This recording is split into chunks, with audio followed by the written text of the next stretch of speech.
beer me. What's that? Hand me that water. I always say beer me. Gets a laugh like a quarter of the time.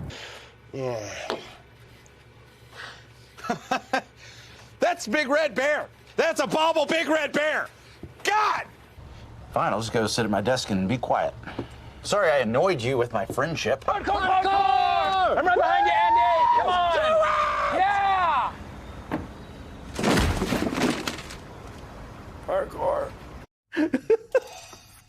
Parkour! He has cracked us up for more than 20 years in his roles on The Office and The Hangover. Now, actor and comedian Ed Helms is out with a new book showcasing the humor side of our history. Inspired by his hit podcast, Snafu, The Definitive Guide to History's Greatest Screw-Ups, Helms dives into some of America's greatest historical blunders from the 1950s to the 2000s, including training cats as CIA spies and planning nukes on the moon. The author, Snafu, actor, comedian, and podcast host Ed Helms joins us now. Ed, hello. Thank you for joining us. Hey, good morning. Congrats on your show. Thank you. Thank you. Now, typically people go from, the book to the podcast. You're going the opposite way. Talk to us a little bit about why you wanted to take the great podcast that you created and turn it into something that us nerds could have in our hands and read and smell and touch. Great question. So the podcast was just a manifestation of my kind of nerdy love of history and, of course, comedy, mashing those things up.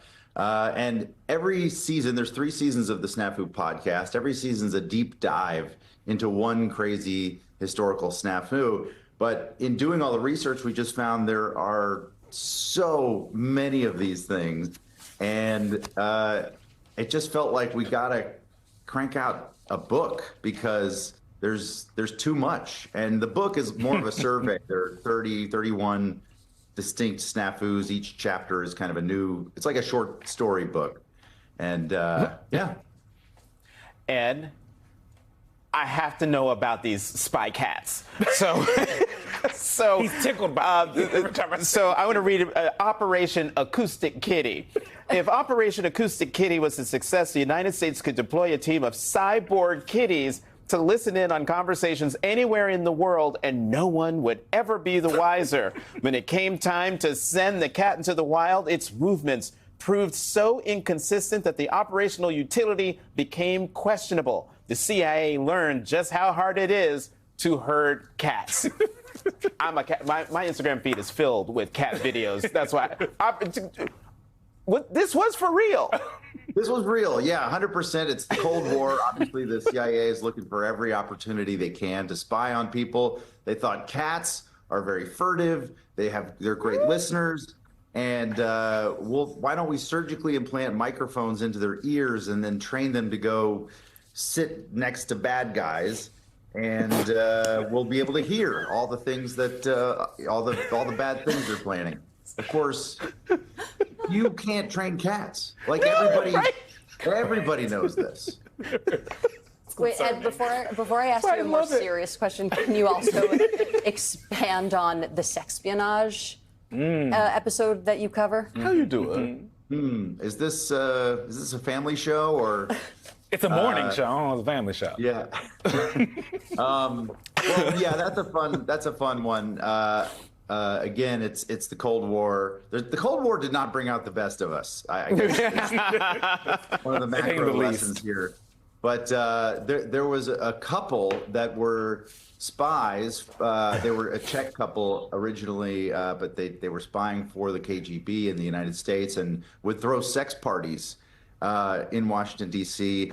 and New York City to effectively loosen people up. And that's how they got their intel.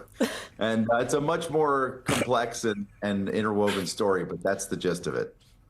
Keep it there. Yeah, this might have been the parties Madison Cawthorn was referring to. Anyways, let's get to this current moment. I know I'm not going to put you on the spot about your political opinions, but having watched the first 100 days, can you characterize where this moment in general and where it would go in the book? And if you had to include any one scene in your book of what we've seen so far, what would that scene be?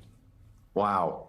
Well, the book has the benefit of that great old saying, tragedy plus time equals comedy. We don't have time. We don't have distance from everything that's going on right now. But I can tell you that a lot of what's going on right now could probably might be in a future edition of Snafu. Particularly Doge comes to mind. And you know what? One of the other lessons in studying these snafus and seeing so many of these things play out is you see time after time throughout history, people responsible for some of the most terrible, accidents or terrible judgment throughout history often suffered zero consequences. There's no accountability. And that's something obviously we're seeing right now with Waltz getting this UN ambassadorship nomination. It's just time and again, people making lateral moves, getting shifted around. No one's accountable. And what Waltz did, it's no matter what your political stripes, it's hard to say he didn't mess up pretty bad and should be accountable. Yeah, that is until someone is eventually laid off instead of laterally moved and then writes a tell-all. But Ed Helms, thank you so much for sharing this very exciting book with us. Acoustic Kitty. And I do recommend listening to the podcast. Yes. It's also excellent.